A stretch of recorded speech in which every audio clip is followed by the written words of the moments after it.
आप सभी का स्वागत है मेरी इस यूट्यूब चैनल में प्रोग्रामिंग बाईलिंगुअल।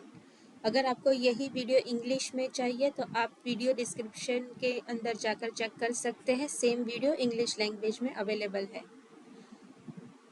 तो ये हमारा क्वेश्चन इंटरव्यू में पूछा जाता है, what is identity specification in SQL database table.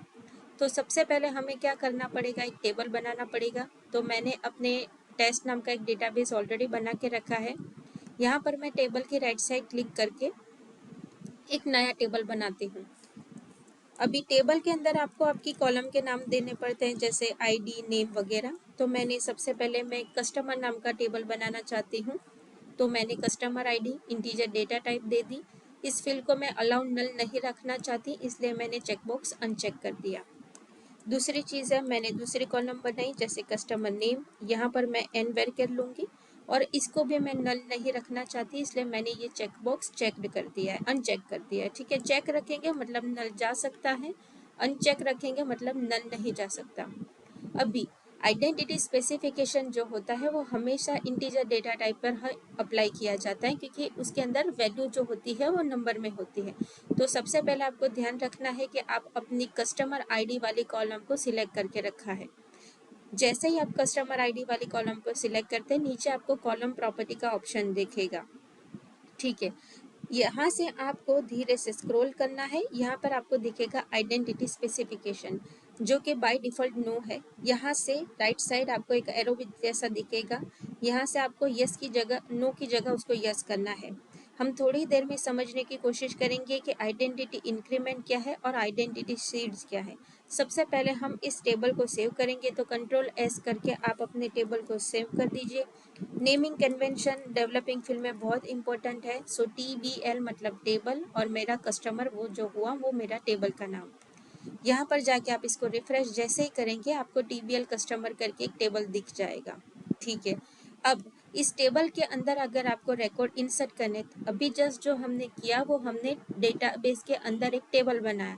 अभी कस्टमर वाले इसी टेबल के अंदर अगर हमें डेटा इंसर्ट करने हैं तो TBL कस्टमर वाले टेबल के राइट साइड क्लिक करके एडिट टॉप 200 रोज करनी होगी। देखिए, अब यहाँ पर कस्टमर आईडी वाली फील्ड और कस्टमर नेम वाली फील्ड के अंदर जो नल वैल्यू दिख रही है उसको आप ध्यान से देखिए। यहाँ पर नल और ये जो नल है, तो कस्टमर आईडी वाला जो नल है वो हमें ब्लर दिख रहा है। ब्लर दिख रहा है, इसका मतलब ये हुआ कि इसके अंदर जो कोई भी रिकॉर्ड जनरेट होने वाले हैं वो सारे के सारे ऑटो इंक्रीमेंट है। तो आइडेंटिटी स्पेसिफिकेशन का मतलब ये हुआ, records gets generated itself. System हमें रिकॉर्ड जनरेट करके देती है। किस तरीके से, तो हम नेम के अंदर रिकॉर्ड डालने की कोशिश करेंगे और फिर हमें हमारे कीबोर्ड में से टैब की प्रेस करनी होगी। जैसे ही टैब की करेंगे तो देखिए यहाँ पर ID 1 जनरेट हो गया।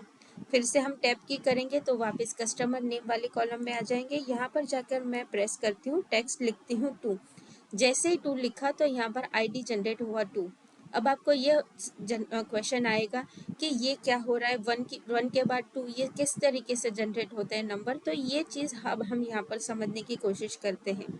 आइडेंटिटी सीड का मतलब ये होता है कि आपने यहाँ पर जो 1 लेके रखा है, मतलब जब पहला रिकॉर्ड जनरेट होगा तो वो जनरेट होगा with the number, what ever the number यहाँ पर आपने जो स्पेसिफाई करके रखा है वो 1, मतलब यहाँ से शुरू होगा 1 से रिकॉर्ड इंसर्ट होना, पहला रिकॉर्ड 1 से स्टार्ट होगा। अब जो दूसरा नंबर आप जनरेट करना चाहते हैं उसके अंदर आप कितने नंबर का इंक्रीमेंट करना चाहते हैं, तो अगेन 1। इसका मतलब ये हुआ कि जब दूसरा रिकॉर्ड जनरेट हुआ तो 1 के अंदर एक और नंबर ऐड होके ID जनरेट होता है 2। फिर से मैं अगर तीसरा रिकॉर्ड डालती हूँ तो क्या होगा, एक और नंबर प्रीवियस रो के अंदर एक नंबर, प्रीवियस रो मतलब सेकेंड नंबर की रो, तो प्रीवियस रो के ID कस्टमर आईडी के अंदर 2 के अंदर एक नंबर ऐड होके फिर वो जनरेट होता है 2 + 1 3।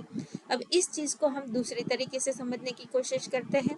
सेम चीज़ करने के लिए मैं फिर से एक नया टेबल यहाँ पर बनाने की कोशिश करती हूँ। यहाँ पर अब मैं ले रही हूँ स्टूडेंट ID।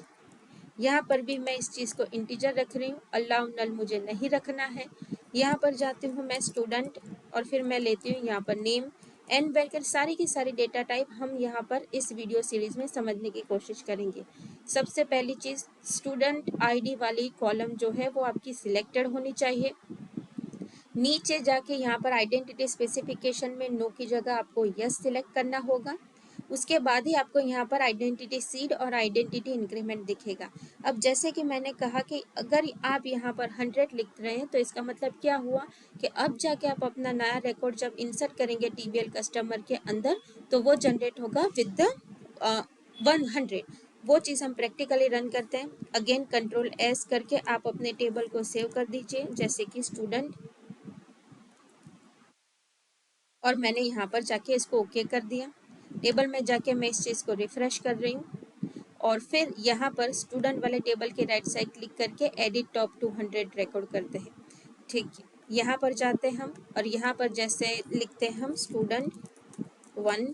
अब देखिए मैं जैसे ही कीबोर्ड में से टैब की बनाऊंगी मेरा जो फर्स्ट रिकॉर्ड जनरेट हो रहा है वो 100 से हो रहा है। इसका मतलब ये हो रहा है कि जब आप टेबल डिजाइन कर रहे हैं उस दौरान ही आपको डिसाइड कर लेना है कि आपका जो आइडेंटिटी सीट के अंदर जो नंबरिंग स्टार्ट हो रही है वो कौन से नंबर से होगी। ठीक है, तो अगर मैंने यहाँ पर 100 लिख के रखा है इसका मतलब ये हुआ कि मेरा फर्स्ट रिकॉर्ड जो है वो 100 है। अब मैंने इंक्रीमेंट कितने नंबर का देके रखा है 1, तो इसका मतलब ये हुआ कि जो दूसरा रिकॉर्ड जनरेट होगा वो क्या होगा, 100 के अंदर एक नंबर और ऐड होगा और फिर जो होगा वो होगा 102। तो सॉरी 100 के अंदर एक नंबर ऐड होगा और वो जनरेट होगा 101। अब जब मैं तीसरा रिकॉर्ड डाल रही हूँ तो वो प्रीवियस वाली रो में जो जितने भी नंबर है उसमें एक और नंबर ऐड करके फिर वो मुझे वैल्यू डिस्प्ले करने का काम करेगा।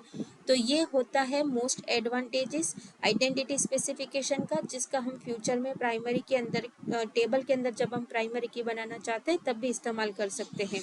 तो इन फ्यूचर हम स्टडी करेंगे प्राइमरी की, फॉरेन की, यूनिक की सारी चीज का समझने की कोशिश करेंगे, लेकिन आइडेंटिटी की जो है वो क्या है, उसका इस्तेमाल किस तरीके से होता है एसक्यूएल सर्वर के टेबल के अंदर, वो चीज़ आज हमने समझी। Thank you.